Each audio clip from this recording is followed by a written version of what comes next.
कोसी स्नातक क्षेत्र से एमएलसी पद के लिए महागठबंधन के उम्मीदवार नीतीश कुमार यादव ने अपना नामांकन पर्चा दाखिल कर दिया है। नीतीश कुमार यादव ने नामांकन पर्चा दाखिल करने के बाद कहा कि निवर्तमान एमएलसी ने इस क्षेत्र की समस्याओं को दूर करने के लिए सदन में आवाज़ भी नहीं उठाई, जिसके कारण लोगों में उनके प्रति काफ़ी नाराजगी व्याप्त है और इस बार जनता परिवर्तन चाहती है जो होके रहेगा। उन्होंने कहा कि शिक्षकों और संस्थाओं की समस्याओं को दूर करने के लिए निवर्तमान एमएलसी की ओर से कोई कदम नहीं उठाया गया और उन समस्याओं को दूर करना उनका एकमात्र लक्ष्य है और उन्होंने उन समस्याओं को अपना चुनावी मुद्दा बनाया है। कोसी स्नातक निर्वाचन क्षेत्र के लिए आज नामांकन का दिन है और हम लोग की लड़ाई जो है वो निवर्तमान जो विधान पार्षद हैं कोसी स्नातक के, उनके माध्यम से जो कोसी स्नातक क्षेत्र को गूंगा बनाया गया, जिस आवाज़ को दबाया गया,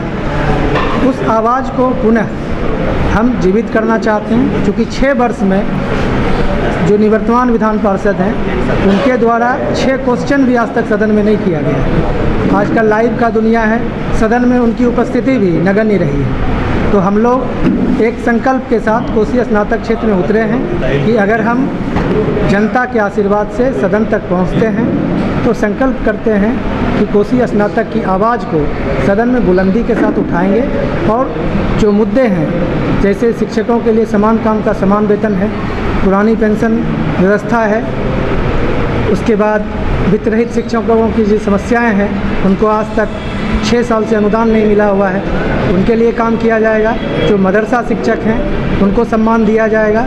इस तरह से लगातार हम लोग जो युवा बेरोज़गार हैं, जो स्नातक बेरोज़गार हैं, उसके लिए आज तक जो प्रत्याशी हैं और जो सरकार समर्थित उम्मीदवार हैं आज तक कोई काम नहीं किए, जिनके चलते बिहार में बेरोजगारी बढ़ती चली गई। अगर हम लोग सदन में जाते हैं तो हमारे नेता आदरणीय तेजस्वी यादव जी ने ऐलान कर रखा है कि पहली बैठक में ही 10 लाख लोगों को अस्थायी नौकरी दी जाएगी। इसलिए पूरे संकल्प के साथ हम कोसी स्नातक की आवाज़ को बुलंद करने के लिए चुनावी मैदान में हैं और पूरा उम्मीद है कि इस बार राजद पूरे बहुमत से जीत हासिल करेगी। तो सर कैसे कह सकते हैं, मतलब क्या आपके पास फार्मूला क्या है जो आप जॉब देने जॉब देने का? देखिए, बिहार सरकार के पास 4.5 लाख रिक्तियाँ पूर्व से हैं, वो डाटा है, और 5.5 लाख जो रोजगार सृजित किया जाएगा उनको मिला के 10 लाख हम लोगों का डाटा दिया गया है। और जो मैनिफेस्टो है उसमें भी इस चीज़ को शामिल किया गया है।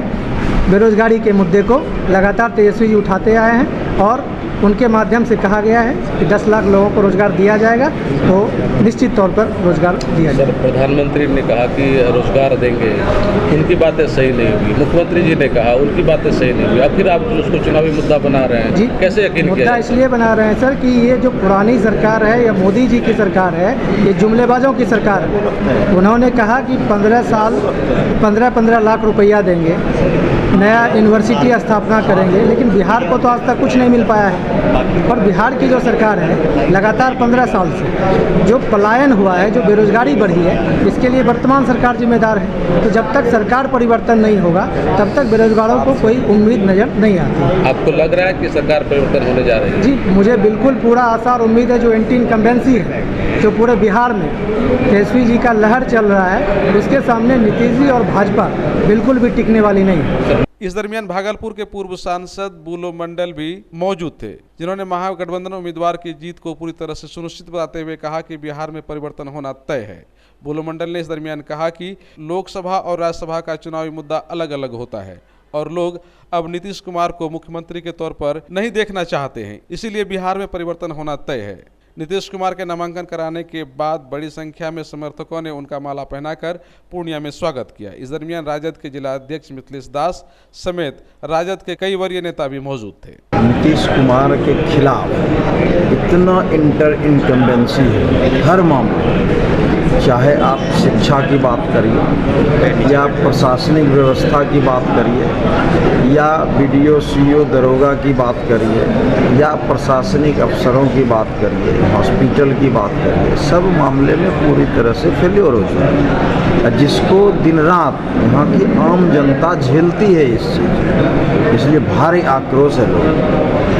लोग परिवर्तन के लिए वोट करने का काम करेगा इसमें, और निश्चय ही हमारी सरकार राष्ट्रीय जनता दल की बनने वाली। जो भी हमारा पुराना साथी था, उस समय की याद करिए, लालू जी के समय का, उस समय जो गठबंधन होता था, इस बार तो वो गठबंधन बहुत मजबूती से हम। कुछ लोगों ने तो कहा कि तेजस्वी जी ने पीठ पे छुरा घोंप दिया है। पहले अब हम बोल दें कुछ, तो हमारा मन है ना, वो अपना अपना मतलब है। सब चीज़ आप लोगों के सामने भी है कि कहाँ छुरा घोंपने की बात है या और कोई बात है, ऐसा कुछ नहीं है। हमारा मनसा क्या है, हम क्या चाहते हैं, और सबसे बड़ी चीज़ है कि किसी से बहुत अपेक्षा रखना। अगर आपसे हम अपेक्षा रखने लगें तो वहाँ तो कष्ट होगा। दल है, और इस बार चूँकि दूसरी लड़ाई, छुरा घोंपना और निकालना वो लड़ाई नहीं थी, इसमें बहुत बड़ी लड़ाई, परिवर्तन की लड़ाई।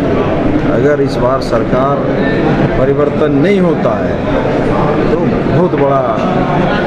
बहुत अन्याय हो जाए। लेकिन ऐसा पूरा जो ज़मीन पर है सच्चाई, वो सब आदमी। सर, नीतीश कुमार को मुख्यमंत्री से हटाने के लिए क्या आप लोग अपनी विचारधारा से कंप्रोमाइज़ भी कर सकते हैं?